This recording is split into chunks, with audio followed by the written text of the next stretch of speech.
Hey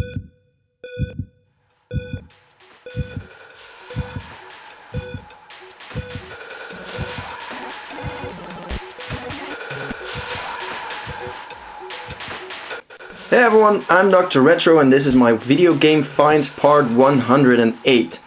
So this week, pretty much everything you will see came from local pickups. There are only, let's see, 2 parcels that came in from online purchases. So that's quite odd because usually at least 90% comes from online purchases. So this was the first thing I got this week. Someone called me up. He said, "Are you still looking for old computers? I have a Vector or something he called it." Yeah, I knew he meant a Vectrex. So yeah, I'm interested in that. The Vectrex, the gaming works perfectly, but the thing is, here the button is missing. It's just the meter still that you can still twist, but there should be a button over that that's missing. And the sound is really twitchy. You have to put it at a perfect angle to get sound, because 90% of the time the sound doesn't work. So yeah, but I got it at a good price. Came with 6 games: Armor Attack, Fortress of Narzad, Cosmic Chasm, which is in my opinion one of the best Vectrex games, Starship, Clean Sweep, and Web Warp. And if you want to see an unboxing of a Vectrex complete in box, check out my channel. It's quite an old video I did, and I also have a couple of Vectrex reviews. And the set came with 2 controllers. One controller is usually with the console because that kind of closes up. It functions as a lid for the buttons over there. But this one came with a second controller, and they're all good shape. All the buttons work because these controllers usually have twitchy buttons. Yeah, you have to feel them, but if you feel those, you will know that they're easily pushed through or damaged by pushing too hard. But these work really good, so that's a nice thing. Then there was this parcel that came from a web shop of a good friend of mine, collector, videogameworld.nl. He's quitting and he's having a huge sale, so check it out on videogameworld.nl if you still want some really cheap games. And I bought a couple of stuff there that I can either use very well or that I didn't have, because Donald Duck and Maui Mallard was one of the Sega Mega Drive games that is really fun. It's a really good platforming game, and I didn't have that in my collection, so that's the reason for picking it up. Bought a couple of these Mega Drive converters, actually 5 of them, and some manuals and boxes that I could use or didn't have, or are rare. Space Station Silicon Valley manual, quite a rare Game Boy Color game. Pokemon Sapphire version, and this is a promo box, as you can see, coming 25th of July. This is yeah, a display box, so not an actual game box. Then Mohawk and headphone jack manual. F-Zero X manual. The one I have is damaged, so that's an upgrade for me. 2 Link to the Past 4 swords. Then 3 of the Super Mario Bros. Duck Hunt reproduction boxes. And there's 3 more manuals that I just dropped on the floor. 4-in-1 Volume 2, Fun Pack Volume 2, quite a rare Game Boy game. Same goes for Bomb Jack and 4-in-1 Fun Pack Volume 1. So that's a bit of a mix and match lot for stuff that I could use or stuff that I could use later on, because those boxes and manuals, etc. are 2 complete games. Before we get to the next lot I had on a local pickup, I just wanted to show you this Triforce of awesomeness.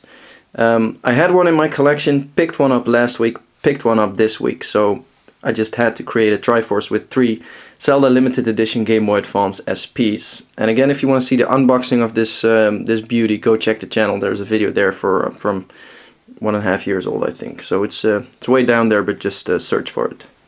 This little heap of plastic you see here was added as a gift to one of those Zelda's limited editions, so can't say anything bad about it. He's a good guy, and he thought I'd have better use for them than he would. But if you watched my video on how to check for fake Game Boy games, you will see that there is no imprint here. It's a USA coded. Oh, now it's on the floor. And there's no Nintendo in there. And you can see that the label just looks plain horrible. Basically, these are all fake. They actually are really light as well. This is not a fake, this is a flash card. Should have a, there you go. Should have a, oh, it doesn't. I thought this one should have a SD card entrance, but apparently this one doesn't. So there's a bunch of more fake Game Boy games. Actually good games, but too bad they're all fake, so they can go into the dump pile. So after this pile we get the stuff that I got from the local pickup, and I'm just going to show you them pile by pile for each console, because it's a whole banana box full, and I can't zoom out enough to show you everything in there. So Game Boy, Super Game Boy, and Killer Instinct, Aladdin, Super Castlevania 4, and ActRaiser Part 1. It's been a while since I've had some ColecoVision games, and this is actually a nice pile of 18 titles.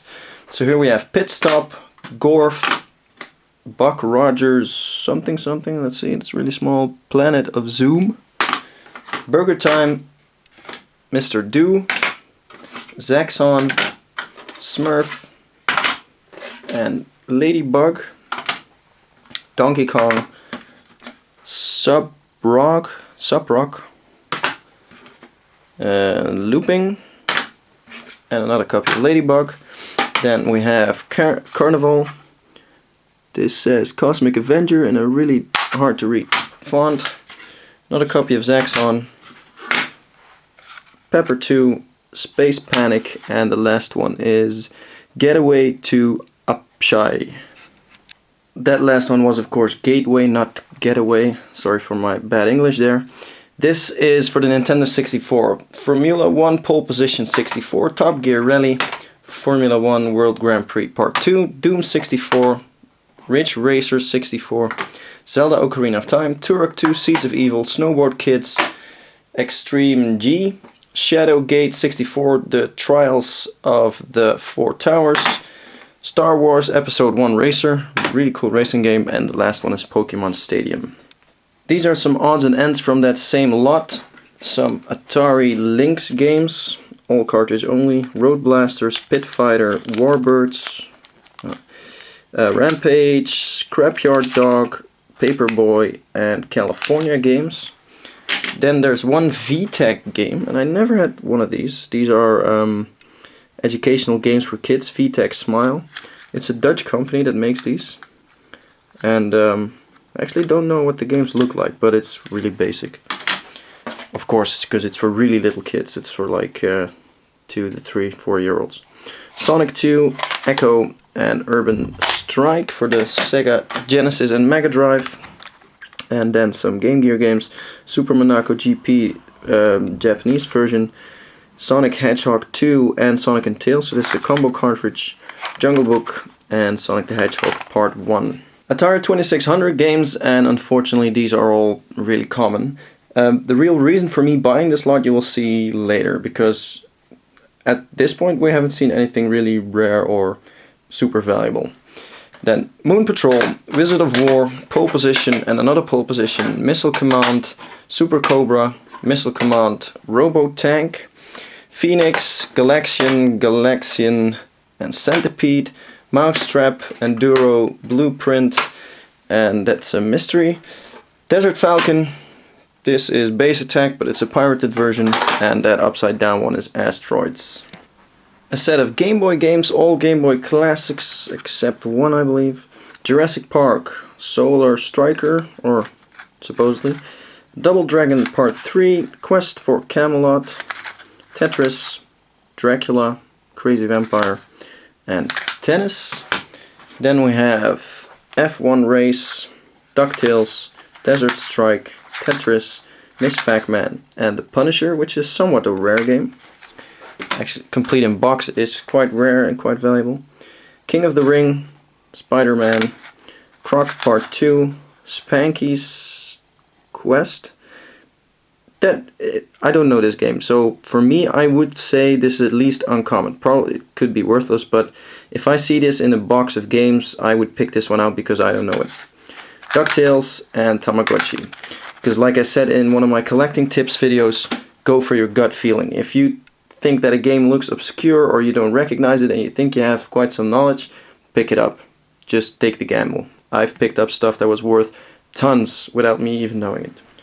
3 complete in box games, only 1 Nintendo 64 game, Zelda Ocarina of Time, only 1 Super Nintendo game, one of the best fighting games ever. Yeah, well, I made that joke before and some people didn't get it. This game sucks, and it's really fun to see how bad it sucks. And then we have Metal Gear Solid Special Missions, which is the expansion, or yeah, not sure if you can call it expansion, it's just extra missions for the original Metal Gear Solid on the PlayStation 1. Now some complete in-box Game Boy games, and then the last part of the set, which was the reason for buying it. Most of these Game Boy boxes are in bad shape, and as you can see, these are all just because they were pressured into folding at the wrong point. What I do with these kind of boxes to make them good, good is not the correct word, but make them better, is totally unfold them, get everything out, fold them the way they should be folded, and then press them down for a week with a couple of heavy books. That's a benefit of being a medical student, you have a lot of heavy books. So I press these, and sometimes the result is really good. Makes the games a lot sturdier, a lot less, look a lot less shitty. So the games in this lot: Robotech, the Macross Saga, Kururin, yeah, I said that right. Then Altered Beast, Guardian of the Realms, Top Gear GT Championship, Tron 2 Killer App, Tomb Raider Legend, Konami Crazy Racers, Tekken Advance, Pac-Man Collection, Charlotte's Web, King Kong, the official game of the movie, and International Karate 2000. Finally, the biggest reason for me buying this lot: there were a lot of good NES games in here. As you can see, Mega Man 2, Kid Icarus, DuckTales 2, but there's more of course. So Mega Man 2, Tailspin, DuckTales Part 1, Blue Shadow, Dick Tracy, Pac-Man, Airwolf, and Hudson Hawk, which is quite an uncommon, maybe even rare game here in Europe. Kid Icarus, Spy vs. Spy, Kabuki Quantum Fighter, Bionic Commando, Snake's Revenge, Ikari Warriors, Zelda Part 2, The Adventure of Link, Snake's Revenge, another copy, and here we have DuckTales Part 2, which I favor over DuckTales 1, but that's pure because I had it as a kid. Robocop 2, Top Gun 2, Top Gun 2, Super Mario Bros. 3, and these last two are pirated games. This one has a game, what's it called again? The Lost Word of some girl's name, don't remember. And a 260 in 1 pirate cartridge. I think the game was called Jenny's Lost Word, or the Last Word of Jenny. It's Word, not World, by the way. It's a Famicom only game that came here pirated.